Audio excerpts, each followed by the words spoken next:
Australia was in a real spiral, quite a dangerous spiral, I think, in its relationship with China. And so the government's been really working hard, I guess, to take some of the heat out of that relationship.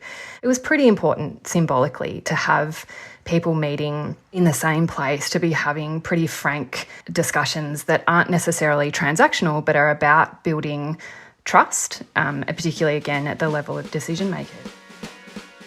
One for Mum, one for Dad, and one for the country. And there has never been a more exciting time to be an Australian. Budgets are about choices, Fran, and you show what you value through the choices you make. Dead, buried, cremated. This is coal. Don't be afraid. Don't be scared. The Treasurer knows. Australia's basically done for. We'll just end up being a third-rate economy. You know, a banana republic. How good is Australia? Just follow the money. G'day, and welcome to Follow the Money, the Australia Institute's podcast that explains big economic issues in plain English. I'm Ebony Bennett, Deputy Director at the Australia Institute, and in a less than ideal week for the government, Prime Minister Anthony Albanese really copped some criticism for exactly how much overseas travel he's been doing. He's just returned from an Asia-Pacific Economic Cooperation, or APEC, meeting in the United States after visiting Washington only a few weeks before, and this month he's been to China and the Cook Islands for the Pacific Islands Forum. For Australia's Prime Minister, the San Francisco summit concludes a whirlwind few weeks on the world stage. First Australian Prime Minister to set foot in China for 7 years. The leaders covered issues from Taiwan to trade, human rights to hostilities around the world. Let us join hands and work shoulder to shoulder. The mission continues for the Prime Minister. He's now on his way to the Cook Islands and the Pacific Island Forum, some of our smallest and closest neighbours. Criticism that he's too focused on international travel. Ibas Albo makes another stop off this time. I'm noticing he's travelling a lot. Travel really has to be reined in, and I think most people would concur with that. It is just a fact that part of the job of being Australian Prime Minister is to represent Australia. Of course, people should be travelling and they should be listening and they should be participating. Look, if the American President invites the Australian Prime Minister to a state event, it's a pretty courageous Prime Minister that says, no, sorry, President, I'm not going to come. President Xi invited back to Australia, declaring his fondness for Australian wine, with the final tariffs now set to go. Most Prime Ministers have been subject to criticism for travelling overseas, so how seriously should we really be taking this criticism this time around? The world is, after all, facing multiple and intersecting crises, all of which affect Australia in some way or other. So what is the Albanese government's foreign policy agenda, and how successful has it been so far? To give us some deeper analysis of the state of the world, I'm talking to the Australia Institute Senior Researcher in our International and Security Affairs program, Dr. Emma Shortis. G'day, Emma. Hi, Eb. Thanks for having me. So to kick us off, Emma, PMs often cop a lot of criticism for travel. Does the Prime Minister really need to travel as much as he has been? Would it surprise you if I said yes? I think he does need to travel that much.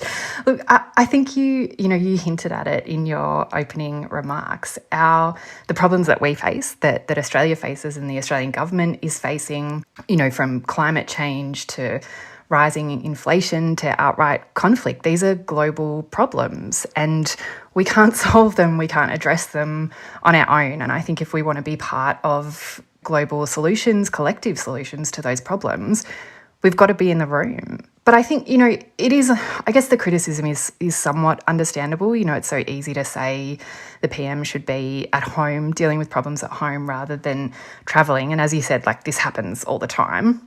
It's pretty easy political point scoring, I suppose. And I think it's partly pretty easy as well because that collective problem solving, so much of it is actually symbolism, like the symbolism of meeting people and shaking their hands.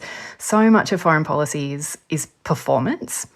But that performance, I suppose, does have some substance to it. It is about relationship building and trust building, particularly at the levels, where decisions are being made. So being there, to do that collective problem solving is really important. The Asia-Pacific Economic Cooperation Forum finished with a leaders' retreat. 21 member economies tackling climate change, gender equality and artificial intelligence. He raised issues of human rights, also issues of regional stability, and there were veiled references to various disputes. So let's go a little bit into the couple of trips that he's been on, and start with the most, well, it might not be the most recent trip now, but the trip to San Francisco for APEC. What came out of those meetings? Sure. So APEC is a particularly important one, I think, for Australia. Australian governments, the Hawke and Keating governments, were critical in really setting APEC up. So Australian governments have always seen it as pretty important. So I think Albanese was always going to go to San Francisco, even if the timing, wasn't that great. I think for this APEC, as always, the focus is on trade and on strengthening supply chains. So the Prime Minister was talking up, those trade talks and was particularly, I think, focused on the tagline of APEC, which was a resilient and sustainable future for all. Mm-hmm. And really for the Albanese government, that kind of sustainable future has focused on critical minerals and supply chains around critical minerals and, I guess making sure Australia's in the game. So that's really about that, the clean energy transition and Australia being home to a lot of those critical minerals and the United States kind of really looking to invest because of its domestic legislation into that transition and securing its own supply chain. Is that kind of on the money? Yeah, that's exactly it. And so the Prime Minister was there in San Francisco talking up that memorandum of understanding that Australia signed with the United States around clean energy and critical minerals. And he talked about, having meetings, I guess, to advance exactly that agenda. So he met with the Governor of California, for example, Gavin Newsom, to talk about critical minerals and the state of Victoria's memorandum of understanding with California around that as well. And I think at APEC, as much as there's kind of focus on the big photo opportunities with all the leaders together, it's those bilateral meetings that are kind of the most important and where the most, I guess, substance can be found. And so at this APEC in particular, the focus of the bilateral focus, I suppose, was mostly, unsurprisingly, on China. Yeah. So Albanese met with Xi Jinping on the sidelines as well. But the biggest thing, I think, to come out of APEC in that sense was President Biden's meeting with Xi Jinping in the day before the summit. That's, I suppose, where the biggest focus was. When everyone in our economies has a chance to contribute, everyone gets a fair shot, we all do better. The visit to China symbolises the normalisation, a more stable relationship. I say consistently we should cooperate with China where we can, disagree where we must, and engage in our national interest. The Prime Minister, Anthony Albanese, visited China not long after that, or earlier this month. How important was that trip? Because the government's been expending quite a bit of energy on, I think they describe it as stabilising the relationship. How important was that trip in terms of that kind of objective? Yeah, it was super important. I think we always say these trips are a big deal, but this visit to China by the PM was a huge deal. As you said, it's been a focus of the Australian government really since they've been elected to stabilise, as they put it, to stabilise the relationship with China because it's gotten so bad.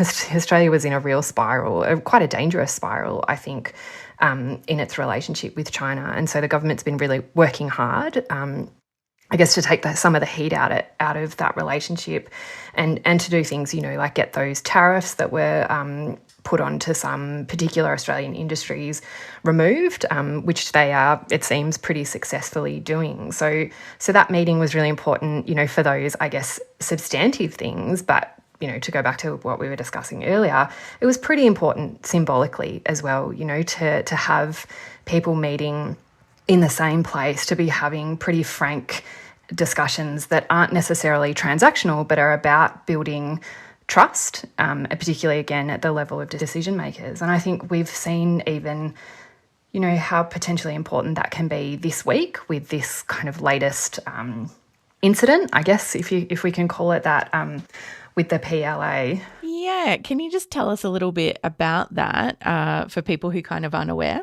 Yeah, sure. So there was, I guess, a moment where an Australian Navy ship had stopped, I guess, because they'd got fishing nets tangled. And so there were some divers removing that, and they encountered a Chinese ship. And the story goes, and I think it's really important to be cautious here because we don't have all of the information. But basically the story we have is that a Chinese ship approached, a line of communication was established in which the Australians explained what was happening.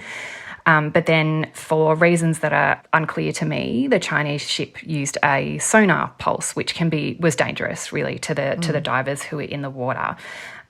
There's a lot of noise around this. Chinese warship blasted sonar pulses in the direction of Australian military divers. But the PM is refusing to explain whether he raised the issue directly with the Chinese president. Because he owes it to the Australian people. You need a Prime Minister who's going to tell the truth. And I really worry that he's failed a test here. The Prime Minister's failed a test. This was dangerous, it was unsafe and unprofessional. We've raised it very clearly through all of the normal channels. And again, I think it's important to be really cautious. We don't know what exactly happened or what motivations were or what the kind of chain of command was in this scenario. But this is a perfect example, I think, of a situation where the potential for miscalculation is huge. If there aren't open lines of communication between decision makers, if things have got so bad that we're not even talking to each other, the potential for situations like this to escalate are really significant. And the fact that it didn't is really important. And again, that's why these meetings are so important. But I think there will continue to be these kinds of incidents, particularly around the South China Sea, which is such a contested space. But that doesn't mean that the relationship can't be relatively stable and that there can't be cooperation in other areas. And, as I said, that lines of communication can't be kept open. That's so important. And so I think, in that regard, we have to really give credit to the Australian government for handling what is a incredibly complicated and difficult relationship really pretty well. Yeah. And the trip to the United States was seen as important as well. How similar are President Biden and Anthony Albanese's foreign policy approaches and agendas, looking back on that trip? And I guess I'm thinking too of just how focused both the United States and Australia are with China and the rise of China. Yeah, look, they are both, kind of laser focused, I think, on China. and to that end, their foreign policy agendas are pretty similar, I think.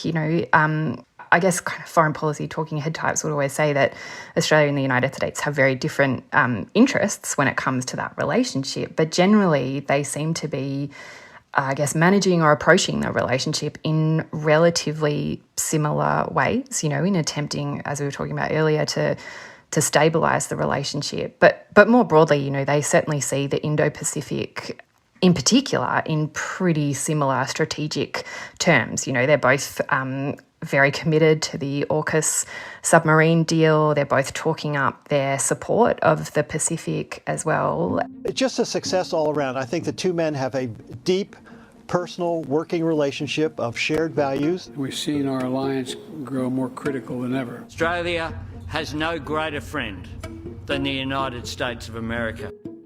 More broadly, I think they're approaching conflict internationally in very similar ways in support for Ukraine, for example. And also, again, they have very similar approaches to Gaza. I think the Albanese government is largely taking its cues from the Biden administration around how it's responding to that situation. And I think it's been really striking, I suppose, how both governments are really grappling with I think a dramatic shift in domestic perceptions of Israel, prompted by the scale of what Israel is doing in Gaza. And they both seem pretty unprepared, I think, for that shift. So you're seeing similar kind of inter-party arguments about calling for ceasefire, for example.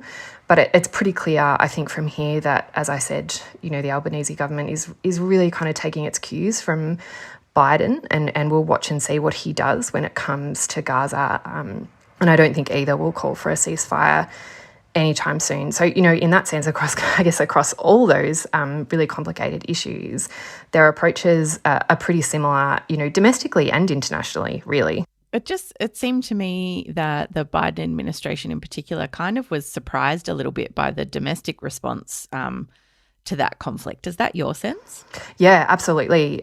Deeply surprised, I think really caught off guard that the United States, as we know, has a pretty long history of that ironclad support for Israel, as President Biden put it. And I think the Democrats, the Democratic Party in particular, largely expected that to continue. And it hasn't, and that's largely been prompted, as I said, by what Israel is doing in Gaza and the visibility of that. But, it's in a really practical way. I think the Democrats have been unprepared.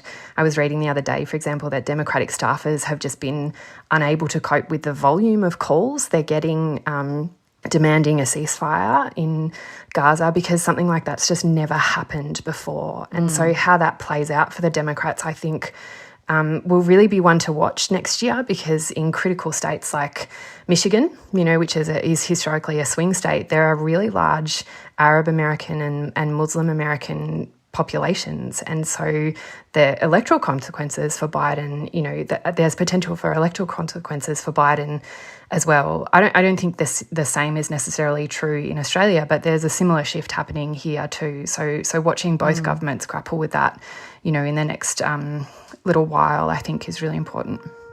Australia's ambassador to the United Nations joined dozens of countries that have abstained from a resolution calling for an immediate humanitarian truce. Foreign Minister Penny Wong essentially called for a humanitarian ceasefire. She wants to see more action taken to try and protect Palestinian civilians. I think we are hearing a more nuanced position from the government. It's focusing much more directly and loudly on the plight of civilians in this situation. We need to make sure as well that every civilian life is valued. One of the concerns we've had from day one is the possibility of this spilling over into the region. This could happen all pretty quickly, so that's why we've taken the steps that we've taken, and it's really unrelated to the measures that the United States have taken.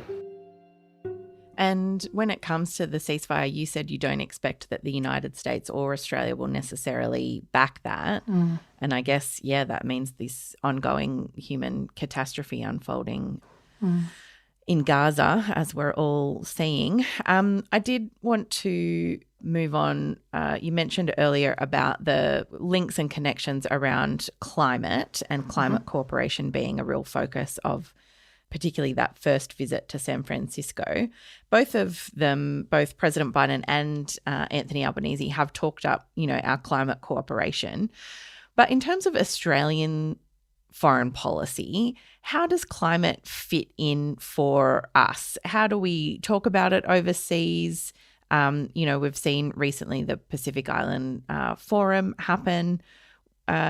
Talk us through Australia's stance and approach when it comes to climate in foreign policy. Well, Biden and Albanese share another similarity in that they were both elected really on platforms of climate action. They talked it up during their campaigns and then after they were both elected. And certainly that rhetoric has followed through in the Albanese government's foreign policy, talking about sustainability, talking about the supply of critical minerals for the clean energy transition. They've even added climate action as another pillar to a so-called pillar to the US-Australia Security Alliance. So symbolically, at least, it's there, it's at the centre, and they're talking it up all the time. You mentioned the Pacific Islands Forum. Of course, that was a big focus. Climate is a huge focus of the Pacific Islands because it's, quite literally an existential threat.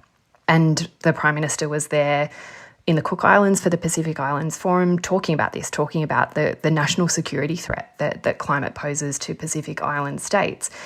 And so, the language is all there, and there are pledges of support, there are pledges of aid for climate adaptation in particular.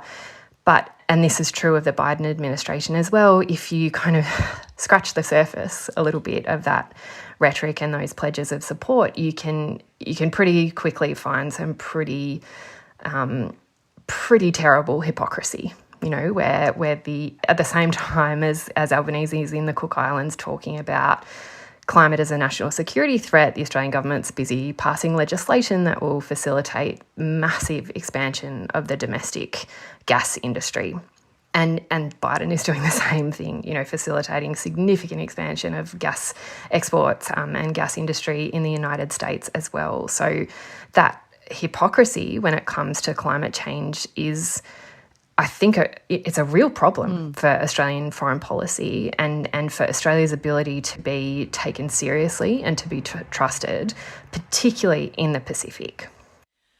And looking ahead, we're coming up to another US presidential election. Just thinking about all the issues that are on the table at the moment and things that have caught the Democrats unaware, as you were saying, with the response to Israel's war on Gaza. What do you reckon we can expect, or might the rest of the world expect, from next year's US presidential elections? It's going to be so bad. Ebony, I just think we are so unprepared for how bad it is going to be. I was doing some planning the other day and realised that one of Trump's many trials, this one for January 6th, starts the day before the Super Tuesday primary events, where the potentially the nominees for the presidency will be decided. And so, we think it's bad now. You think the state of American democracy is bad now. I just think next year is going to be so much worse. And it's easy from here, I guess, to kind of be, a bit bewildered by it and to feel kind of a bit insulated from it. But it does, of course, what happens next year in the United States has huge implications for the rest of the world. How the election plays out, just how volatile, I suppose, politics gets in the United States has really significant implications for the rest of the world.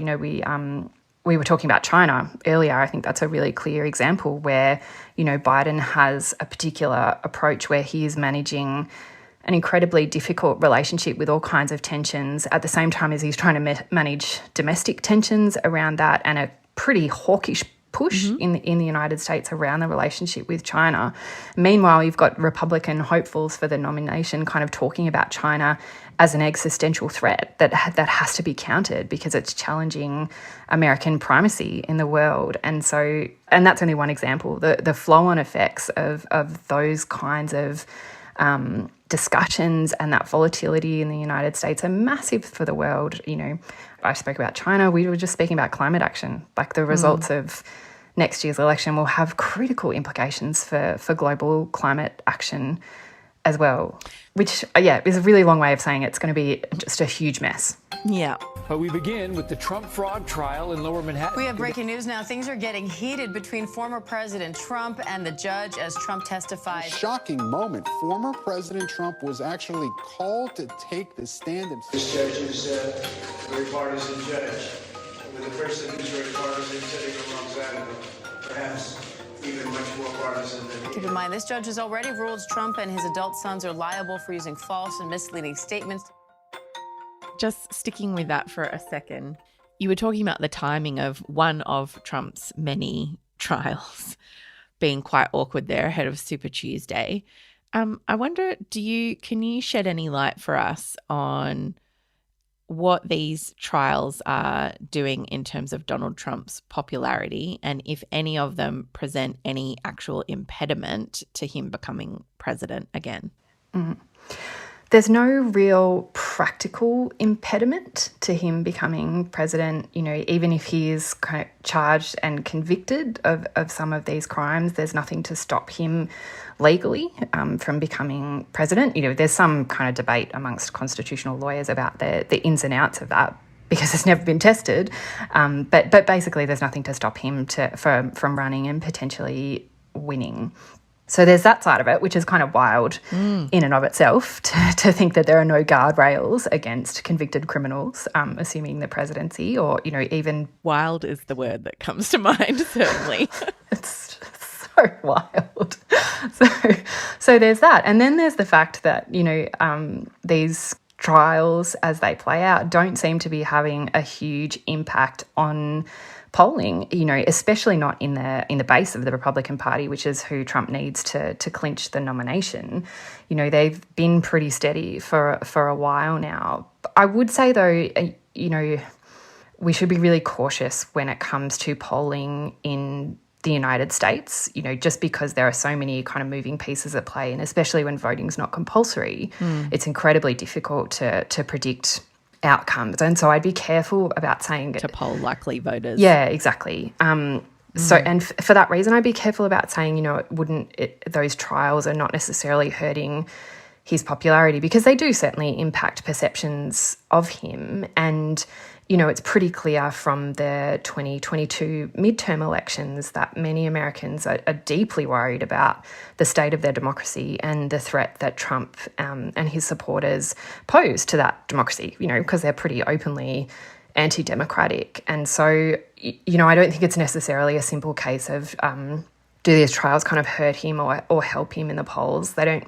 change anything about his base, but certainly I think they add to perceptions of his threat to democracy in the broader electorate. And, winning the nomination from the Republican Party is one thing, but winning a national election is something completely different. And then, of course, there's, just the total unpredictability of American politics generally. Who knows what will happen in the next year, what kind of black swan event might come out of nowhere. So, that's why I say, it's just going to be a huge mess. But it does look like it will be Trump v. Biden.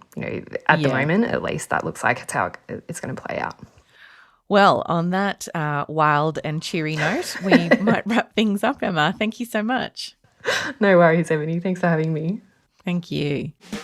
This episode was recorded on Tuesday, the 24th of November, 2023, and things may have changed since recording.